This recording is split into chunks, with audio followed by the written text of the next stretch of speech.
All right. Welcome back to Change the go. Odds podcast. I'm here with my husband, Blaine. Yes, baby. And we have a very special guest today. Barb Wilson is back She's again. back. And we're thankful Thanks for for it. having me. Back in town. She is, now I forget. She's a, Clinical psychologist. thank you, clinical psychologist and relationships Expert. expert. I knew that part. Thank you for helping me, though. I'm here for you, babe. And we're here just to talk about, Sex. Sex, baby. Yeah. Yeah. Yeah, It's one of my specialties. I bet. That's why you're here and we're excited for it. So it's like for Adrienne and I, it's very comfortable to talk about this. But But we didn't start there. No, we didn't. No, we definitely didn't. Especially Yeah. with your upbringing in terms of the We were very much brought up the same. I know, I make it sound like I was You some sound like expert I'm some. myself. I was like brothers. Trying to deflect. in. I learned a lot of things through probably my brothers. Yes. Yeah, Maybe prematurely. You're the youngest of four, and I Yes. was very sheltered. So, me too. Yes. going into marriage, and then like not talking about it and not being allowed to do it, and then or choosing not to do it, I guess I Yes, should say. yeah. And then okay, go Yes. go do it. It was like so hard mentally for me to switch that, and it took a lot of Is that common time. for a lot of Yeah, people, I think especially kind of in so. that Christian world where it Yeah. becomes so taboo to suddenly it should be, like the movies? Yeah, I think I was the same. That's very, especially in churches. I mean, I grew up, nobody was talking about it, Right. And so it was it was this thing that we were all thinking about, but Yep. nobody's talking. So we're not getting any kind of education or help or support. So, yeah, I'm interested though. Like, what started making it feel comfortable for you to be able to talk about it with others? We had some friends who had a very healthy sex life, and they were just very open and honest about theirs. And then we were like, oh, I guess like it's not weird to talk about. Yeah. Like, I would say that relationship in particular, he and I would have seen it the same as many guys do. Very eager, very excited. This should be fun and joyful and all the things. Whereas maybe it was me that would have said something of like, oh, we don't do that, on the golf course. Or I was somewhat vulnerable and honest as well, which was okay because I felt safe with him. But then as the couples brought in, the ladies' perspective really validated your feelings towards Yeah. it probably. Yeah. Would that be fair? yeah. And then I think they just encouraged us to like communicate. Mm-hmm. And in other areas too, I just felt like, oh, if I don't like something, I should just start telling him, and that really helped us figure it out. So Yeah. communication was Yeah. key, Yeah. but being vulnerable is very hard for me. So that took a lot of like, it felt weird at first, just like Yeah. talking about it. And Well, I mean, for me, it was, we struggled with sexual intimacy in our marriage, probably till year 20. And that's when, I started figuring out more what was going on and what was my challenge. I don't know, you probably don't know this, but I was the one that first started talking about sex here at Bayside. No, I didn't. Yes. Wow. the OG. Yeah. So it was in 2004, I started a Bible study to help women heal from their sexual past.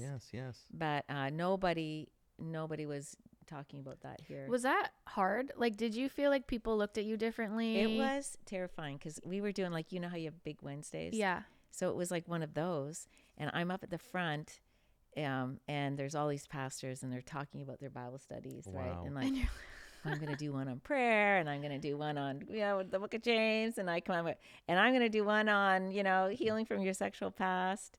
And it was like, I felt like the chosen the fish going the wrong way. Yeah. I thought, what am I doing? Yeah. But And we know people that attended those classes in your books and your studies and have been freed from it. And that has, and we see it firsthand, really enabled a beautiful sex life for them as a couple in a marriage. So way to go. Yeah, I know. Yeah. I when I think about it, it's just really amazing. That's really but, cool. being able, that's really, I think, what started being able to talk about why, what might be impacting sexual intimacy. And there's so many things that can come in, whether or not that's abuse or trauma or just our past relationships, or even just if you had sex before you got married and how that can Sure. inhibit the emotional growth Right.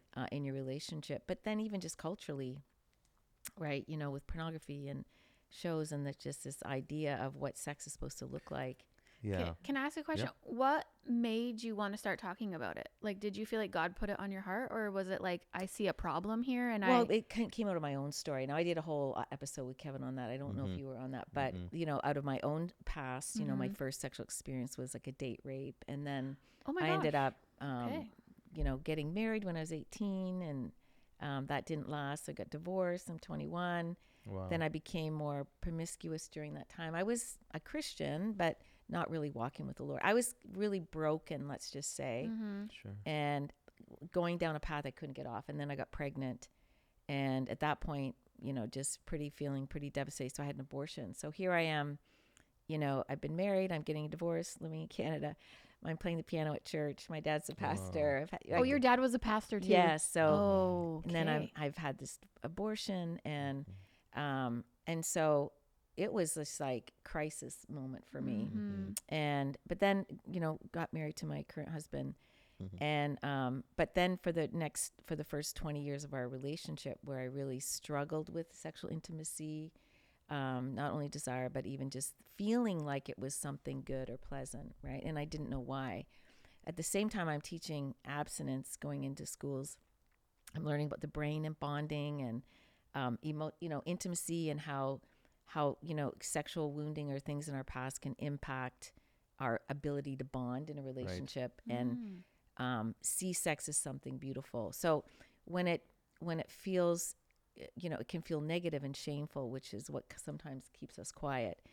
But it was, you know, God leading me through some healing, not only for my abortion, but then looking at my sexual past. I hadn't realized that my first experience was a date rape, because I was in a relationship with this person. Wow. And so realizing that all the way back to that at like 17 years old, where that was where I formed my view of what sex was and what love was. And I had brought that into my relationship.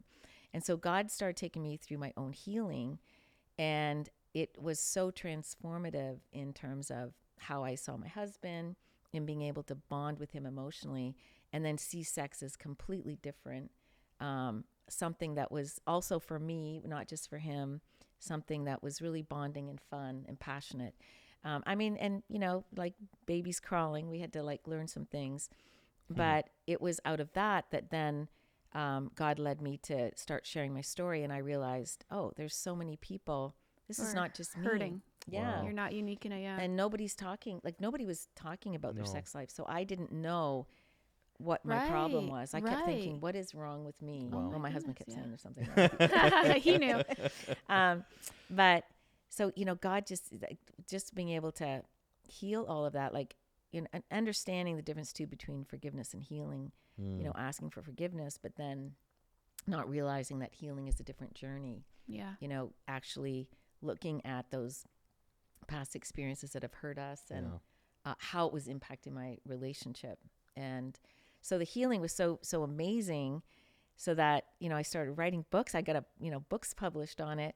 And then Rachel Johnson, who was a pastor, women's pastor at the time, said, "You want to start a Bible study for healing from?"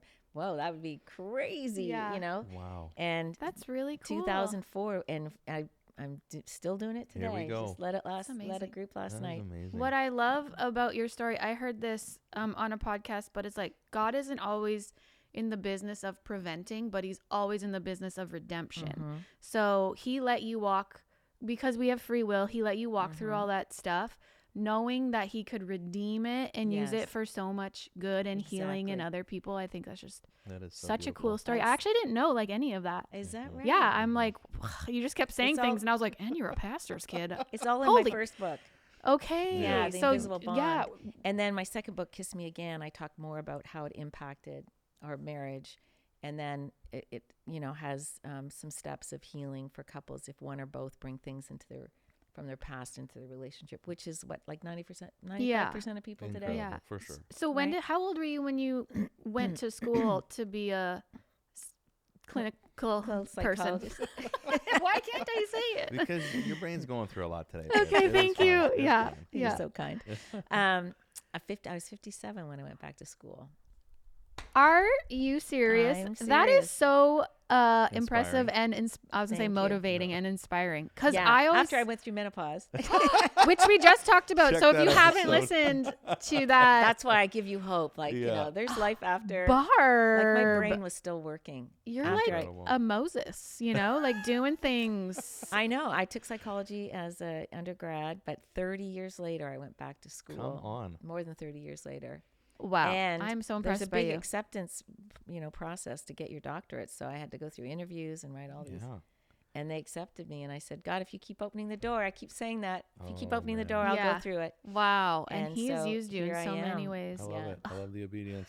Okay, so let's talk sex. Yeah. And so I guess one of the things as you were kind of going on that story and normalizing it, Mm-hmm. how can couples that are listening almost assess where they're at for their sex life? Every sex life is going to be different. Every couple is going to be different. What is a great one? What is a we're stuck one? What is a, Or kind what of are even the signs? Like, how do you yeah, even what's know? the signs of assessment of kind of maybe where they could be at? Or maybe there's techniques to And maybe discover that this together. is an impossible question. I don't know. Yeah. Well, it's a lot of questions. Yeah. Yeah, but sorry, we just kept throwing it's them okay. at you. What was the? It's all kind You're of. the expert. I mean, it's all You kind did of go to school. yeah. Brag a little bit. time to show. Time to show up. Prove your worth, Barb. Okay. So, how do you know if you have healthy sexual intimacy in your relationship? Yes. Okay. How often are you having it? So, Oh wait, can you have it too often? well, that depends on how often the woman can stand Okay, it physically. Yeah. We'll talk about that later. Right? Okay. Yeah. Okay. Good question. Good encouraging question. Couldn't it be too often? Well, Like not obviously, if it's not an both are in- addiction, not if both are enjoying it. If it's Oh. mutually enjoyable, but if it's one is One-sided? wanting more mm, and there's pressure, then that's not okay. healthy Okay. or enjoyable. Mm-hmm. So for frequency, so first of all, there's got to be a mutual sense of safety in the relationship where Yes. both people feel like they can show up and that their needs are being met, that they can communicate that. So that's like best case scenario. And a lot of times people can't talk about that yet, but, and you can still be learning to grow that even in, even at our stage in our marriage, like still learning like new fun ways, Yeah. But frequency, like I work with couples that they might not have had sex in months or years. That's not good. That's bad. That's not good. Okay. So, I recommend, and everybody's going to go through different stages. Like when you have young kids and stuff, obviously, Of course, things are going to be seasonal. different. Yeah. But if you're not connecting sexually at least once a week, I think that's going to be a problem to stay, because there's so many things that happen chemically, hormonally, physiologically, and emotionally that happens, and even spiritually when you connect sexually. Yeah. God says it's this amazing thing. There's on multiple layers, you're bonding in huge ways. And so if that's not happening at least once a week, then you're kind of going to get into trouble, because it's kind of like, use it or lose it kind of thing. Because the less Right. you have it, the less you feel desire for that. Okay. So in a stage of ours where we have young kids, there's Well, our youngest is 4, yeah, so we're not babies. Babies, but but- they still need us a lot. yeah. But my drive, newsflash, would be higher than hers. One of the things that I would have discovered along the way was, why wouldn't she be at the matching point of me? And because she isn't, now she doesn't love me. And I work through a lot of issues in amongst that. But like, what is a way of communicating, well, my desires are way up here and your needs and desires are here. How do we meet in the middle? Like a, what's it called? Compromise? Right. Thank you. Is it a Yeah. compromise or is it another word? Because, That's what I was thinking. yeah. Yeah, compromise feels like a bit Bad, of a yeah, contract yeah, business thing. Yeah. Yeah. It's just being loving and kind, I guess, Okay. understanding. I think that, and it's been a long time since my kids were young, but realizing how, if you're realizing that's important part of your relationship, then just like anything else, you're going to make time for it. And even if you're not, even if it's for the wife, let's say, I'm not feeling like it, but it's sometimes just an attitude of your mind too. Like if you can prepare for it, you know, and you realize this is going to be good for us. It's just like eating, you know, your vegetables sometimes. And that doesn't sound like a very fun way to approach sex. But the thing is the intimacy that you experience, if it's, you know, pleasurable, but also safe, emotionally safe, is going to be so worth it. It's like all the hard, it's like other hard things we do. And it's not always going to be hard, but if you're going through a hard season, sometimes, because I remember when I was, you know, there were times when I was depressed or I didn't feel anything. And I just made this decision. I'm just going to, you know, surrender to whenever my husband wanted to have sex. Whenever? And he wasn't unreasonable. Okay. I mean, like, you're a good wife. Not whenever. Okay, like not, you know, he was within reason. Yes. Which is what? Not every night was within reason, was outside of reason. Like every for other? me. That's too much. 3 times a week? 3 times a week. Hello. I think 3 times a week is, that's really reasonable. Good. Yeah. Good. It's on the better side. 3 times a week. I think, I like to see my couples at least being intimate at least twice a week. 3 times a week is like, wow, okay, you're doing good. If it's Great. more, awesome. that's great. Yeah. If you can both handle it in terms of time and energy and Right. Right. So and physically for a woman, you know, it's a lot of. Okay, let's change the lanes a bit, because you're seeing people and you're working with people in this. What would be what would be some goals that you set people when you see that there is a lack thereof? Yeah, so at least once a week is what I encourage. Now, if they aren't having it at all, then, you know, I like them to start, you know, even if it has to be, you know, planning it. Yeah. Because spontaneity can be fun, but, you know, anything that's important is important to plan. And too. it's like takes work. Like we're working towards something here. So it doesn't always have to be like, poof, off the cuff. Well, it does, we don't have to have, you know, 5-star sex all the time. It Yeah. can be, right. Speak for yourself. Okay. Like, it doesn't have to be, the stars don't all have to align. Right. And especially if you're in a season of like where it's not healthy, to get healthy takes work and it takes patience and consistency. So it might not be movie worthy, which it rarely is in the beginning, but if you do the work, maybe you get there. Even though it's a big goal. But means being able to, you know, talk about maybe for us, you know, we would talk a lot about what is your problem? Why don't you like to have sex? Or and I honestly didn't know. And so what are some of the other reasons why? What are you hearing? What are the reasons why I don't want to have sex? A lot of times, there could be some trauma where things are getting triggered from their past. They may feel, you know, there hasn't been like good communication or kindness during the day. Their needs, feeling like they haven't been heard, and then the husband expects them to have sex, or the wife, vice versa, and that, you know, just feels, you know, contractual as opposed to something loving. Yeah. So, you know, how the mood of the house can change, you know, if you're interested.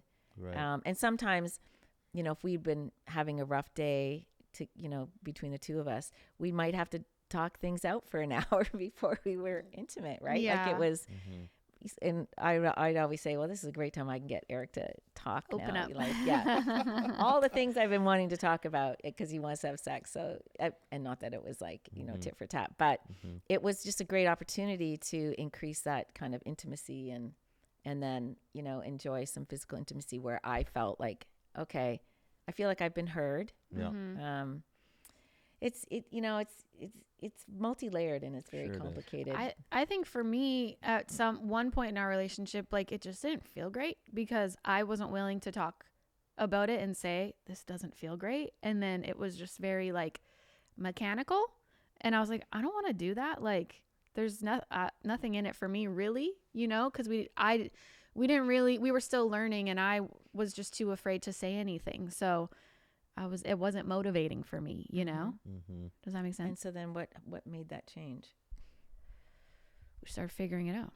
started feeling good. I would say too, like there was an acceptance for you to admit that Yeah, you I had guess a wall up. I guess I carried a lot of shame with it, Yeah. and then I was just not even letting myself maybe enjoy it. Yeah. So Mm-hmm. it was like, we just have to do this and get it done, Mhm. and that's what it is. Yeah. Which Mhm. would It wasn't to connect. It was like, Yeah. this is just part of marriage. yeah, and My mind had to change. Big time. Yeah. Yeah. So a lot of times it is the mindset and it was for me, but also understanding where did that mindset come from, Yeah. right? Mhm. Right.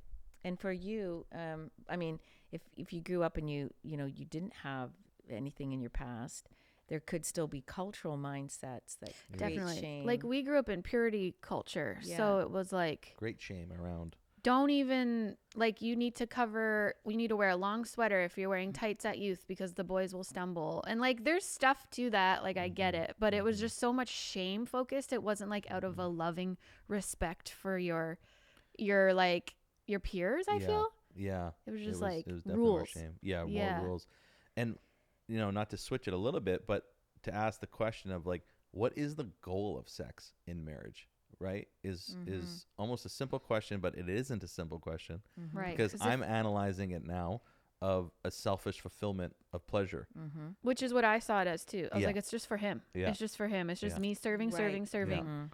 in And I the think- kitchen and in the bedroom, you Yeah. know? Yeah, nonstop. Yeah. Which is Somebody always Which I wants- know wasn't your heart behind it at all. Like, you want to serve like all the time, yeah. Right. but I wouldn't exactly. let you. She wouldn't let me serve her. Yeah.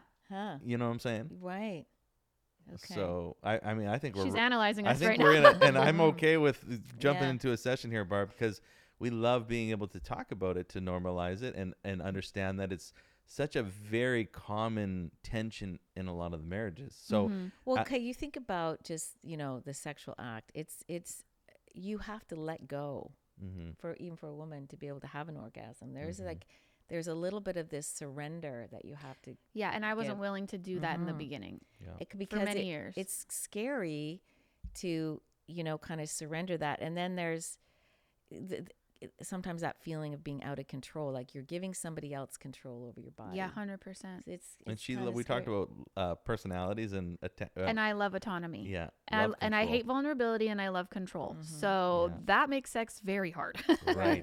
And then there's all the, body image and Yeah. the shame associated with that. It's Yeah. But back to your question. Yeah. The Bible talks about at least 6, different purposes for sex in marriage. And of course, one is to produce life, Mhm. physical life. But it also creates life within the relationship, right? When you look at a couple that are not having sex, it's like never watering a plant and Yeah, it dies, right. right? Right. So it's a good symptom of where the relationship is. If they're not having sex, I know there's a lot of other things going on. But it's also the bonding piece. And we release hormones and chemicals. And that is the most amazing piece about God, is just this long-term attachment. We release oxytocin with every sexual experience in high levels. Now we release it other ways too, but that bonding, not only is the oxytocin does multiple things, not only does it create this deepening of your love and attachment, you feel stronger and closer to each other, but it also keeps that passion of sex alive, like the joy and attraction to each other. Mhm. So when couples stop doing that, like there's so many things that they're missing in terms of that deepening of their love, the connection that they feel. And the nice thing about oxytocin is it increases the recall of positive events and decreases your recall of negative Oh, wow. events. I didn't know that. So the more you're bonding, and we were talking about perimenopause and menopause, right? And going through hard times. Well, oxytocin is one of the things that can help you weather some of those difficulties in your marriage, because your bond is getting so strong. And when you focus on you're focusing more on the good things about your relationship, and those small annoying things become less predominant. Yeah. And so that in itself is such a huge, we need oxytocin. That's how, mothers bond to their children. Like, so the attachment can become so strong, and we need that. And that helps us weather so many things in life. The other thing that is a deeper knowing. So you think about, sexual intimacy is the deepest knowing that two people can have.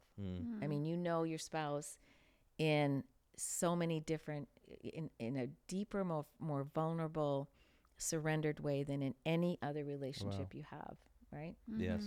And then also for protection, right? So when we're not being, together, we are making our spouses vulnerable to temptation outside of our marriages, right? Yeah.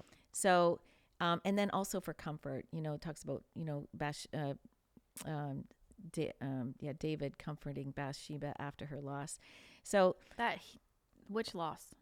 Of their Her first child. Oh, I thought you meant of her first husband, because didn't he kill him? I was like, okay, that's shady. That's another topic. Okay. But yes, okay. Probably Sorry, shouldn't have I've been brought it up. diving into Sorry, David, so I'm really Reading David I've been regularly right now. Yeah, I'm David, there's some complexities fascinated there. with We're him gonna right talk now. to you about that. But yeah, so those are just some. So for comfort and support, like when you're going through a hard time, Sure. like I was mentioning, going through depression, sexual intimacy, even though I didn't feel like it felt very loving and very comforting to me because of the gentleness and how it was. So comforting, a deep knowing and vulnerability, the bonding, protection, and to create life. I mean, there's a lot of good reasons. A lot of good reasons. Yeah. And that's why sometimes it's not just about whether or not you want it. Well, sometimes it's your mindset of like, this is something that our marriage will thrive with. Yeah.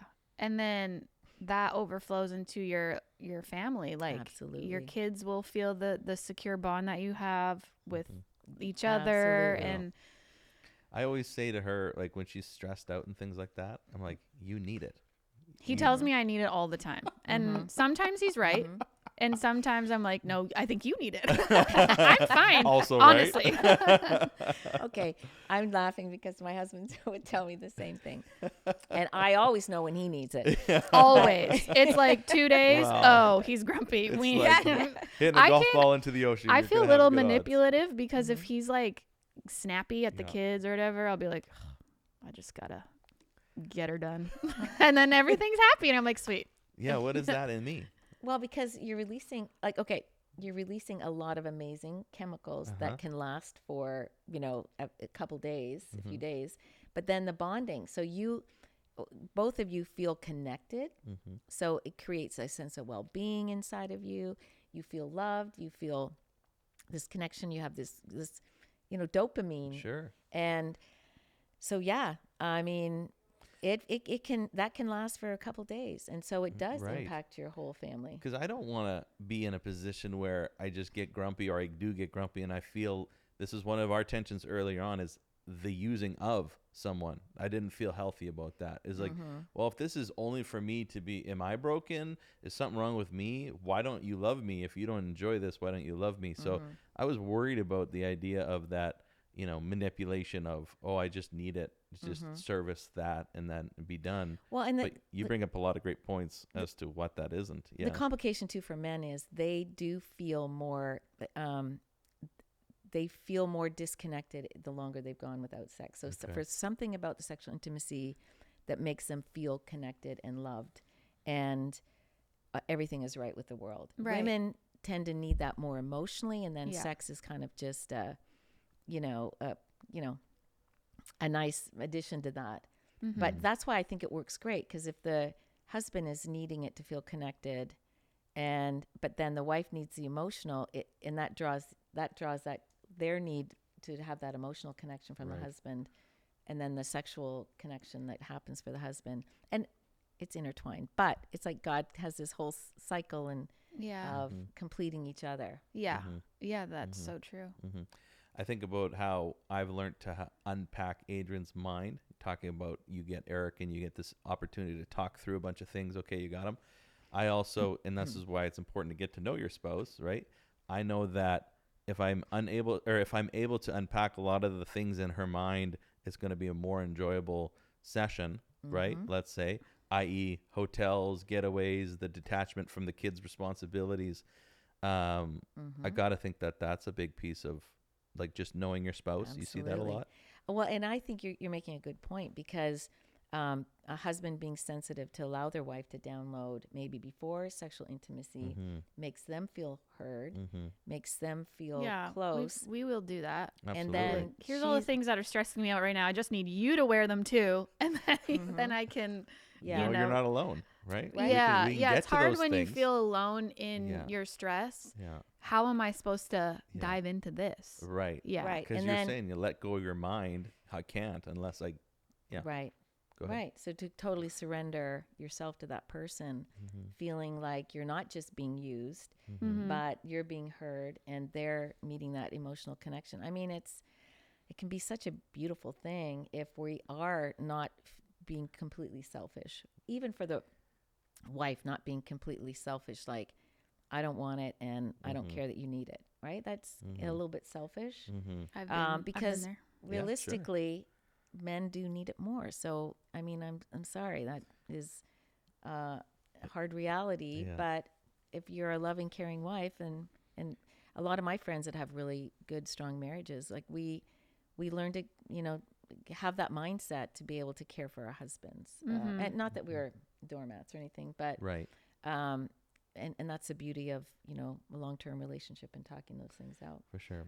A sidebar, which is I find fascinating. So a couple times ago, we were intimate, and as we were doing whatever we were doing, she literally said, "The lighting in here is horrible." Like the woman's mind.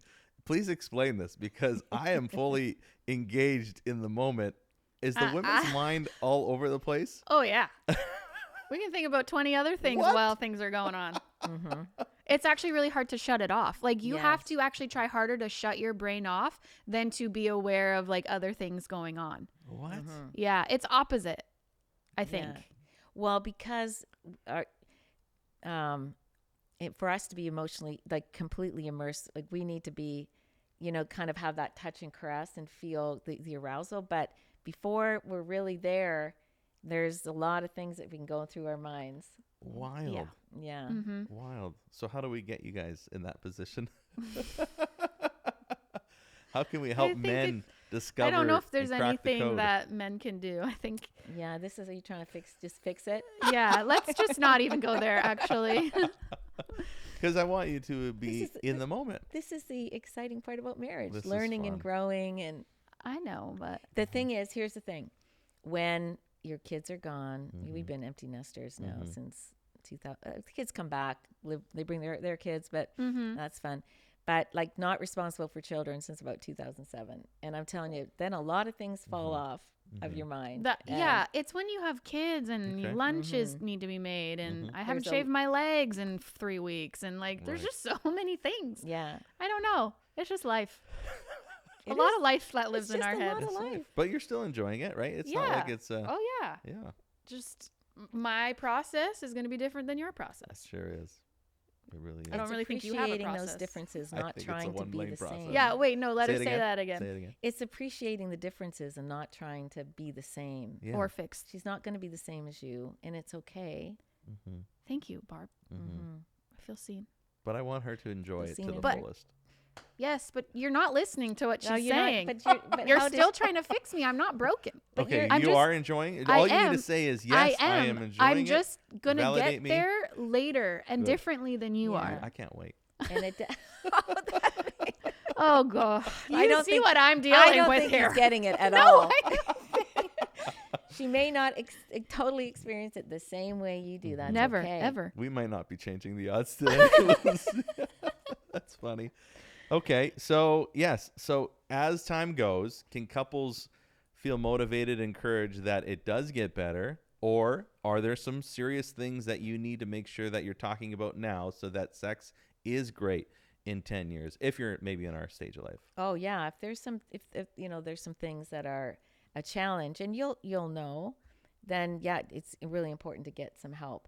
I had I've had some women who have a lot of pain during sexual intercourse, Like physical pain. yeah, yeah. in vaginal pain, serious pain, Yeah. pelvic pain. Mm-hmm. Sometimes that can be psychological. It can be from trauma, Okay. or there's like real physical Like conditions, pelvic floor stuff.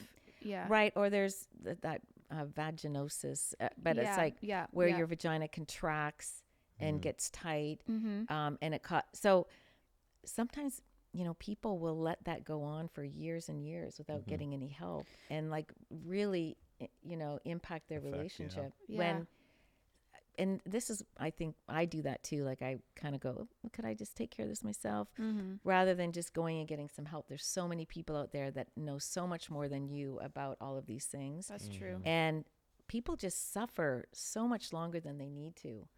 And so if you're struggling, get some help. If there's things in your past that, maybe you have this, negative view of sex, or it feels shameful or unpleasant, go find out what that is. Right. If there's something physical going on, there's so many things that can help.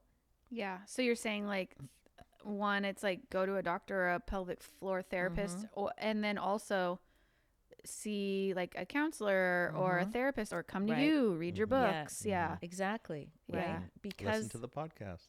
Yeah. I don't know if we'll, yes, we're doing what we can. But I think the message is, don't let it go on so long. If you're struggling, it's okay to go get help. You're not broken. You just maybe need some support or some resources. Yeah, that's why I think that will help. So good if we can talk about it. Like if you are struggling in your marriage, to have like a trusted friend that you could be like, I don't even know where to go for help, but I know we need it. And then you can just help them walk alongside and be like, let's go check out this person, or let's look into this thing, or don't suffer in silence either. Like seek help. Yeah. I think back to when we started out the question, like what has made it so hard? Of course, my generation, nobody was talking about sex. We all had to figure that out on our own. And it's been wonderful that there's so many more resources. We're so, even in the church, which I think complicated the shame and secrecy around sex, because we don't want to tempt anyone or cause anyone to stumble, right? But I just think we live in a great time that we can be able to share that, and that there's so many resources. So there's no excuse for, if you're struggling, there's multiple ways to be able to. Doesn't have to be. That's the way it is. Exactly. Yeah. Yeah. Because God wants you to have a fulfilling, loving, and passionate, sexual intimacy long-term into marriage. And in fact, if you really work at it during those early years, even when life is tough, you are going to reap the benefits, when your kids are gone and you have that time to be together. It can be like so much more fun and free, and without all of the, shame and struggle you carried on in early years. I mean, there's so much blessing waiting for us when we work through some of those challenging times of life. That's just life. It's going to happen. Keep going. Don't quit. Because it can be so beautiful. And I'm just speaking from experience. At 20 years, sex was not so great for me. I was obedient and let God heal me. That's cool. And then doing the hard thing.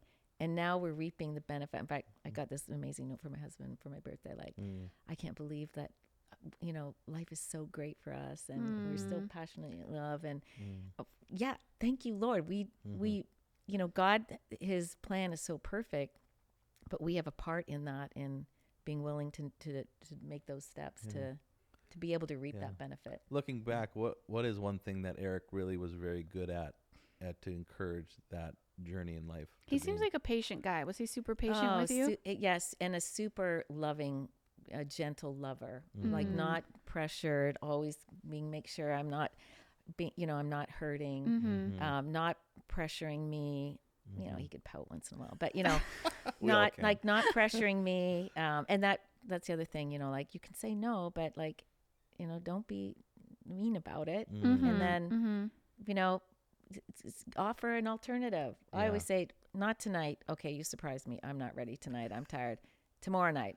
So I'll be ready to go. Your communication though would be off the charts in terms of what's expected, right? And what's allowed, what isn't allowed, and you would have worked through that too. No? Oh yeah, like in talking about like sex. Like, yeah. Oh in yeah, the bedroom, absolutely. expectations, This is activities. what I like. I don't like that. Yeah.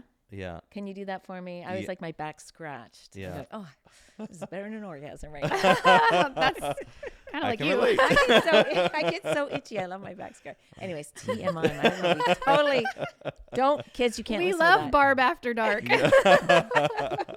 Well, as we transition to After Dark here, I was curious too of what the appropriateness would be in terms of toys and other things in a Christian marriage that, again, things that aren't always talked about because we're not totally sure what's this is such a great question, because I was just talking about this last night in the Bible study that I wrote for healing. We do a whole one chapter on what's allowed, what's not allowed. So we go through like what does the Bible actually say that's absolutely prohibited. But then what are the caution areas? And so we use that verse that Paul said, everything is permissible, but not everything is beneficial.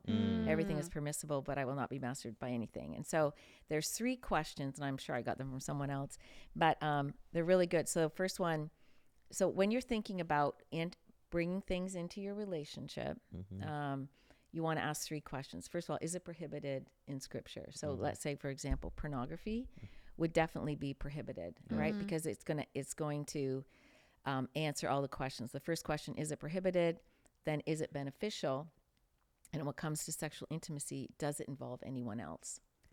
So if it's prohibited, that's a no. If it's not prohibited, then is it beneficial? So then you're asking the question, does this work for you? Do you like this? A lot of times one will want something the other one doesn't feel comfortable with. Right. And then they get called a prude because they don't want to do it. Well, that's not nice. No. Yeah. I mean, it's just not comfortable. Maybe I'll feel comfortable another time, but not this time.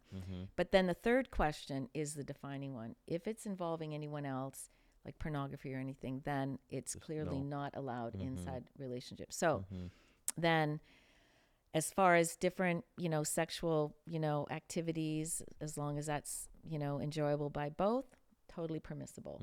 When it comes to toys, something that is, enjoyable by both, and that especially for women, having something that can help with an orgasm is really, really important, because again, that is a very complicated thing. It's so easy to interrupt an orgasm for a woman and then it's gone. So they, again, back to the mind, they really need their minds focused. So getting rid of everything that could be a distraction. But sometimes having something that can help with stimulating and for that is really helpful. And my husband and I, we've kind of become more relaxed. As things that I would have thought, oh, that's absolutely no. We've enjoyed some different things as we've gotten older and feel more relaxed and be able to talk about those things. But those are the questions that I think are really good tools to be able to say, is this something that we can be enjoying in our relationship? I think it's worth noting too, we've had a couple conversations with different couples in this exploration phase of encouragement and etc. But one of the red flags was when toys were involved, there would have been a concern of individual use versus couple use. That or one party doesn't feel needed anymore. Yes. Yeah, that that's something a big that you concern. run into a fair bit? Well, yeah. Okay. So if you're talking about toys in terms of sexual stimulation, I mean that God created sex for the husband and wife. You want to be careful about doing that on your own, because you're really denying your spouse, because then you're satisfying yourself and you're not open. When it comes to not feeling needed, okay, that's something that would be worth some communication. I think as long as you're doing it together and it's part of your sexual intimacy and you've talked about it, if the other person doesn't feel needed, well, then you need to adjust. And setting healthy boundaries, I think, is important, which would be communication. Setting healthy boundaries around we only use these things together. Yes. It's a shared experience. Exactly. Exactly. That's just honoring each other. Right. Yeah. And your 3 questions answer that, right? So is it beneficial to us? Then sure. Okay, let's understand and explore that. Yeah. I love it. Yeah. Okay. Well, the big takeaway for me is these 6 biblical principles around why sex, what is sex. I think that shook me in the best way. Like if people can know the benefits and not just physical, but emotion, how it, like you said, it's like watering a plant and your marriage can flourish. That's so helpful. Because it's like, okay, it's not just him who wants it. Exactly. Right. It's for bigger reasons. Much bigger reasons. That's really good. And for kingdom reasons. too, Absolutely. right? So good. Yeah. So true. Yeah. Mm-hmm. Anything else, Barb? Anything else we should know? You're the expert. What have we talked about? Frequency, Mm-hmm. having safe, being safe Mhm. emotionally. I think, I'd probably just add, if, you've had childhood sexual abuse, it really Yes. can impact how you view sex. Mm. Women or men will shut down, want to avoid. If you are the spouse that is, one spouse often will have a stronger sex drive than the Mhm. other, and it's not always the man, it's Mhm. sometimes a woman. Mm-hmm. I'll sometimes be surprised if it's a man, because typically men, a huge ratio difference of It being them. interest. Yeah. Mhm. So, and I often find a similar thing, like there could be for men, if they're lower drive, I always look, okay, is your testosterone levels, do they Right. need to be checked? Right. And if there's been abuse Mm. for a man in their past, that can really affect their libido, Wow. and they'll might go to pornography and Okay. avoid sexual intimacy because of shame Wow. and performance. Mm-hmm. But the same can happen for women. And then if there's been any, for women more than men, but like sexual trauma, like, some sort of rape or assault. But then, and then again, just the cultural view of sex, which I think women bear the brunt of that a little bit more because of pornography and the view, how it devalues women, devalues sex. We carry a lot of that and a lot of expectation on us to be something that God never intended. Yeah. Right. And I think that's important to be able to talk about. And if any of those things are part of you've brought into your relationship, past relationship, especially if there was abuse in the relationship, really important not to just dismiss the impact of that, that it really can have an impact. And again, don't wait to get help for that. Yeah. Right. Yeah. I love it. Yeah. I love it. I think it's always fun to normalize these conversations in a healthy way, God honoring, kingdom mindset. Yes. Marriage couples, and all these things can be inspired by some of these conversations. So if you're one of those that need help, go seek help. We support that. Absolutely. If those are a couple that is looking to explore, do it together in a God honoring way. So, and if you do that, babe, what happens? You might just change the I odds. think they will. And thank you so much, Yeah. Barb. Thank you for coming on and doing what you It's really do. fun to talk to my fellow Canadians. Yes. Yes, It is always always. fun. And then next time we get Eric on, because he's And got a story to tell, doesn't he? He will tell you the stories. All We the can't things that I wait. made sound really good, he'll tell you the truth. Yeah, exactly. Well, All we right. thank you so much, and thanks for joining us. We'll see you guys next time.